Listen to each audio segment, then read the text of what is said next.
Հայաստանում տնտեսական ակտիվության ցուցանիշը 2026 թվականի հունվար-փետրվար ամիսներին նախորդ տարվա նույն ժամանակահատվածի համեմատ աճել է 7.4%-ով։ Թվերը գեղեցիկ են՝ 7.4% ընդհանուր աճ, արդյունաբերություն +17%, շինարարություն +20%, բայց կա մի պարզ հարց՝ եթե տնտեսությունն աճում է, ինչու մարդիկ դա չեն զգում իրենց կյանքում։ Պատասխանը հենց այդ նույն թվերի մեջ է։ Մենք ներմուծում ենք մոտ 717 միլիարդ դրամի ապրանք, իսկ արտահանում ենք ընդամենը 442 միլիարդ դրամի ապրանք։ Այսինքն, մեր տնտեսությունն ավելի շատ սպառում է, քան ստեղծում։ Սա ուժեղ տնտեսության ցուցիչ չէ։ Ուժեղ տնտեսությունը չի չափվում միայն թվերով, այն չափվում է նրանով, թե մարդը արդյոք կարողանում է իր աշխատավարձով արժանավայել ապրել, առաջ շարժվել եւ իր ապագան վստահորեն կապել իր երկրի հետ։ Իսկ դա հնարավոր է միայն հստակ, խորքային եւ համակարգային փոփոխությունների միջոցով։ Առաջինը պետք է փոխել տնտեսության կառուցվածքը։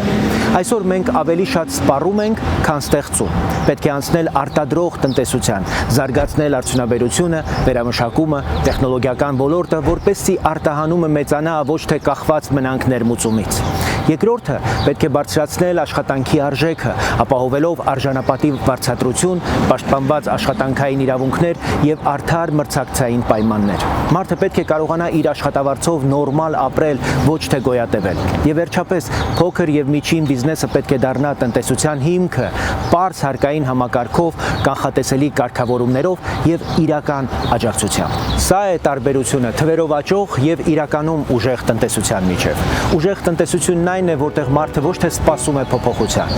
այլ այդ փոփոխությունն զգում է իր կյանքում։